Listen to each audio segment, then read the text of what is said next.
Let's dive in, shall we? So, using imposter syndrome as a slingshot to success. We often think that imposter syndrome is a negative thing, but I'm here to tell you we can reframe it. We can use it for success. So, I want to start with a story about a guy named Gavin. Those of you that were here in September of 22, so 4 events ago, will remember my first talk. This was really what sparked a whole bunch of other opportunities last year. But what you might not know is that during that day leading up to my talk, I basically wore out the path from conference room to bathroom. I was sitting in a room full of millionaires, multi six-figure business owners. The other speakers were Frank Blanken, 14 businesses, guy has over 8 figures in income. Craig Ballantyne, I looked up to him for nearly 10 years. Daniel Woodrum, who was my boss. What was going through my head during that time was not helpful in any way, right? I shouldn't be up on the stage. I should be at the table. I've only worked here for 8 months. All these rich and successful people don't want to learn from me. What if Craig doesn't like what I have to say? Who am I to be speaking to these people? I'm just a jock from Canada. I was afraid of being exposed as a fraud. But in doing the work leading up to this event, I've realized I'm not the only one who feels this way. Okay.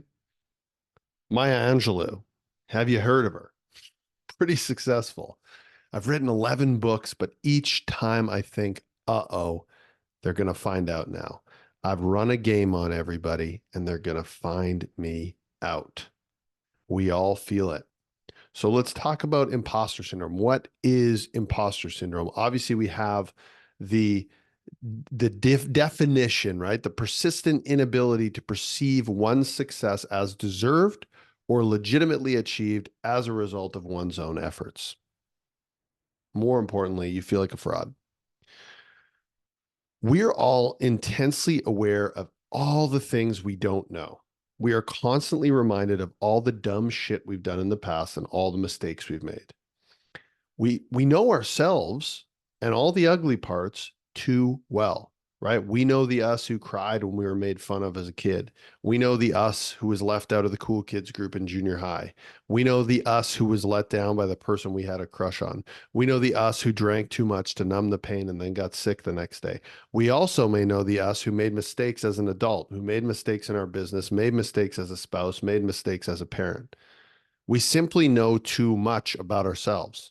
And all these memories were coming back to me in the hours and minutes leading up to that first presentation in September of 2022. And the running theme that I see when I speak with all my clients who all feel some sort of imposter syndrome somewhere in their lives, the running theme is that it's rooted in that belief, I'm not good enough. I'm not smart enough. I'm not fast enough. I'm not rich enough. Does anybody else have one to add? We've probably covered most of them, but really, in reality, imposter syndrome is rooted in I'm not enough. Remove the good, remove the smart, remove the fast, whatever. Those are just filler words. We feel we've been told somewhere along the way that in order to be worthy, in order to be enough, we need to perform. We need to deliver something. This is the root of the way high performers think.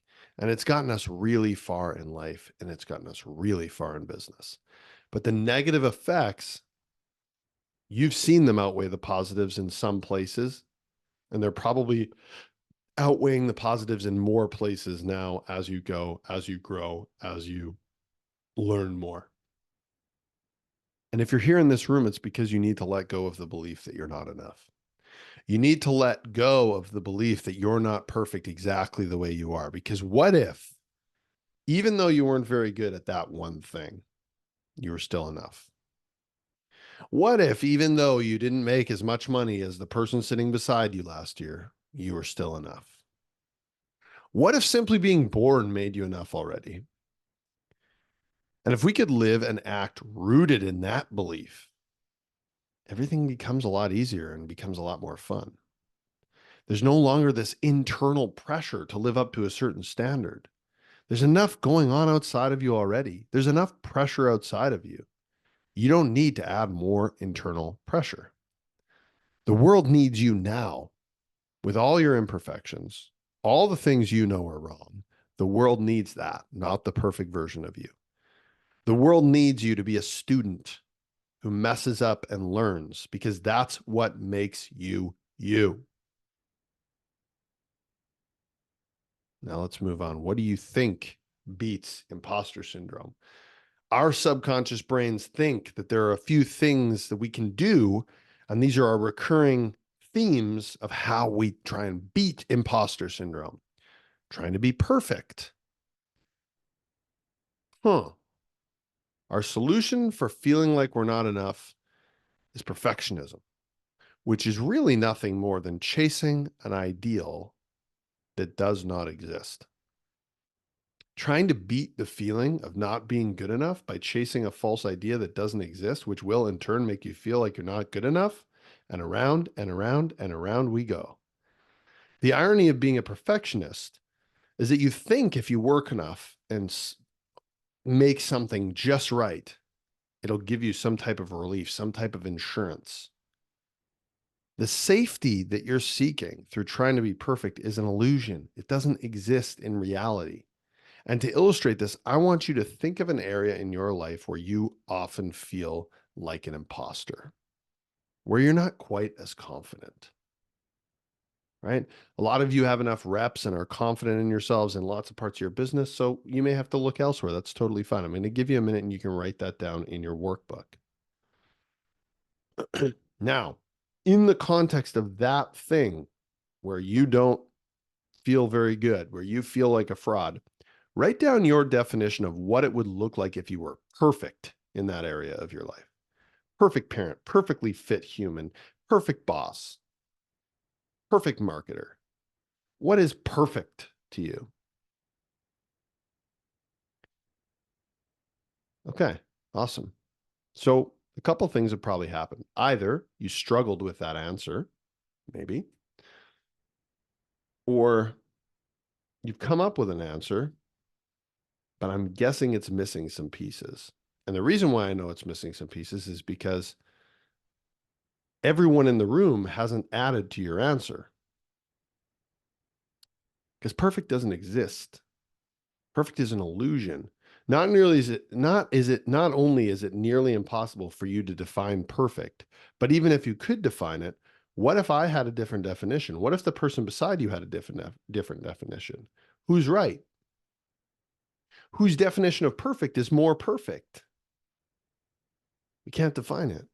So it's an illusion. So who is the imposter? Let's look at who this person really is, or this part of ourselves. Okay? Because we all have different parts, and the imposter is there for a reason.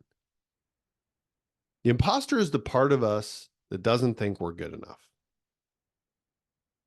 But what traits does that part have? Well, first of all, the imposter is empathetic, right? The imposter can read the room and read the person in front of them. It's a protective mechanism to get a feel for how the other person is reading you. It gives you a better understanding of what other people might be going through. The imposter is very self-aware. They're able to reevaluate. They're able to tinker. They're able to tweak on the go. The imposter is super humble, often to a fault. They recognize the flaws in their thinking. Now, empathetic, self-aware, humble, those are hugely important traits in a business owner, right? But people with imposter syndrome are also generally unaware of how others see them, how intelligent, creative, and charming they really are. The issue here is the dark side of imposter syndrome, when competence exceeds confidence. So we all have these traits that are really important, really positive for a business owner if we can harness them and use them for good. But the imposter doesn't have any confidence in themselves to actually use them, right? They feel inadequate. They suffer from debilitating doubt. They fall into perfectionism and try to fix it and never finish anything.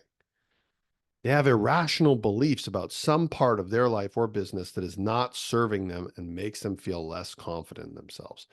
But as we know, anyone who was at my talk last September, or really any of my talks, knows that confidence can be taught. That's the best part. So if we could take these amazing traits, empathy, self-awareness, humility, and teach confidence so that confidence at least equals competence, be onto something. And confidence really is just evidence. It's nothing more than your ability to believe in yourself. And your ability to believe in yourself comes from finding evidence that you can believe in yourself. And you guys have a lot of that in every area of your life. You just haven't been looking for it in some areas. You probably remember me at some time talking about the reticular activating system, the part of your brain that tells your conscious brain what to focus on. Well, when you have low confidence and you feel like a fraud, your reticular activating system tells your conscious brain to look for evidence supporting that belief. And when you look for evidence, you find it. So to rewire our brain, we just need to start looking for evidence that we are competent, that we are good enough, that we are enough. So how do we find evidence? Well, evidence, very important to recognize, is not the same as opinion. Evidence is a fact, meaning that everyone else in the room or everyone else who has experienced that same thing would say the same thing as you, right? That car is fast is an opinion. That car is red is a fact. And if not everyone else would see it the same way, it's an opinion. Okay. So you need to ask yourself, whenever you're falling into a fraud or imposter syndrome, is there any evidence? So let's talk about that. Let's talk about how we question ourselves. How can we question ourselves in the situation where we feel like an imposter? Imposter syndrome comes from the irrational belief that you have about a certain situation or part of your life, right? Competence exceeds confidence, which means the belief you have about your level of competence is irrational. So what is the irrational belief that's leading me to feel this way? Maybe it's the fact that you constantly feel like you're overweight because Aunt Thelma said something to you at dinner table when you were 16 years old. Maybe it's the fact that you feel like you're a bad boss if you let someone go who isn't performing well. Or maybe it's the fact, I can't say fact, make a note there. Maybe it's the opinion that you constantly feel like you're overweight. Maybe it's the opinion that you feel like you're a bad boss if you let someone go who isn't performing. Fact to opinion. Sorry, guys. Or maybe it's the opinion that you shouldn't be talking about imposter syndrome in front of a group of people because you often feel like an imposter yourself. Or is that just me? Next question is there any evidence proving, any facts proving this irrational belief? So I have the irrational belief that I'm a bad boss if I let someone go who isn't performing. Do you have any evidence that that's true? Not what someone said to you when you fired them, because that's an opinion, but do you have any evidence that you are, in fact, a bad boss? Is there any evidence to the contrary? Is there any evidence of the opposite being true? Maybe you have evaluation forms or some other more formal levels of opinion. How do we even measure what a good boss is? Interesting questions to ask, especially when your brain is starting to play tricks on you. And furthermore, could we find evidence contrary to my irrational belief? Probably. Last question is a very powerful one. What bad things will happen if I continue to hold this irrational belief? We often think about the bad things that will happen if we let go of this belief. That's scary. But if you hold this belief and as that boss hold on to underperforming employees, you're probably going to be left with a pretty shitty team, all because of an irrational belief. That's not good.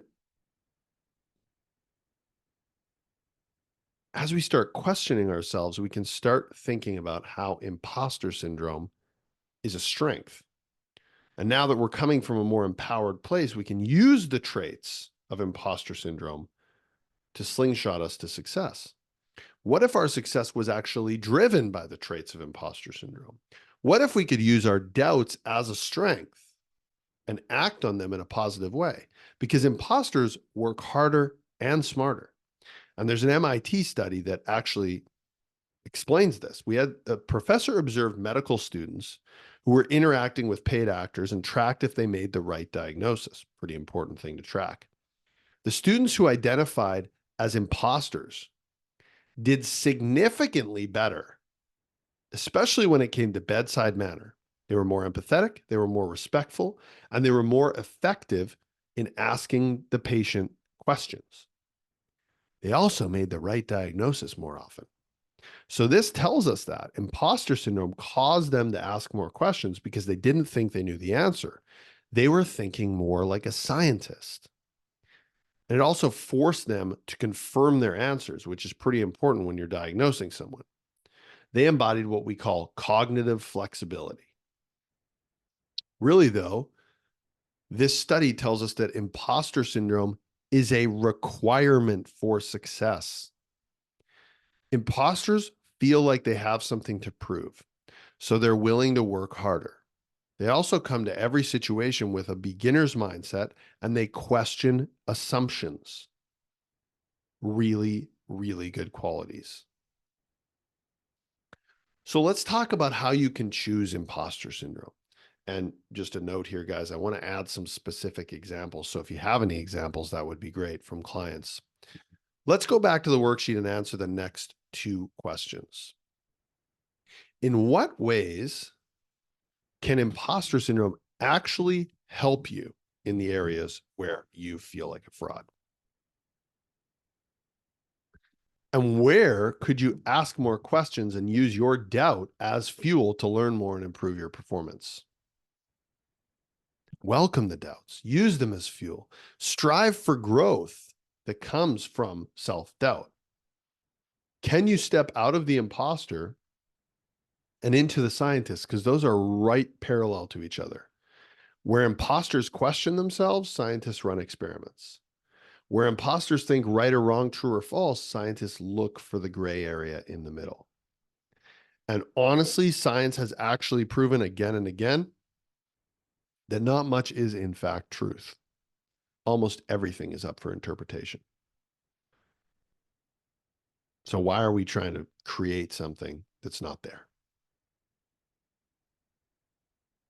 I want to leave you with this. I want you to use this as a guide for your action steps in your 90-day plan.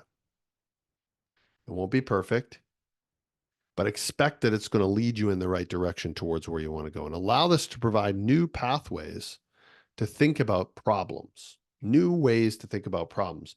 Can we view it as a scientist instead of as an imposter? And I know what you're probably asking, or what you may be thinking is, okay, great, but how do I win? I'm going to teach you exactly how you win and exactly how to make sure everything that you want happens in your 90-day planning session. But Alex Hormozi had a quote that just hit me. You measure your success by whether you completed the actions that would make it unreasonable to fail, and then you succeed by default. You see, imposter syndrome is often about worrying about what other people think, and if other people think you are succeeding, and how other people are viewing you. It's all about external validation. But if we look at this quote and if we think about it as internal, and I'm a scientist and I can validate myself, it's what are the actions that make it impossible to fail or unreasonable to fail? How do I make sure that I take those? And if you do those things, you will succeed by default. That's all that matters. Thanks for listening to this, guys. I would love feedback. There were some parts that do feel like they might need a little bit extra transition time, but I really appreciate it. Feel good about the presentation overall.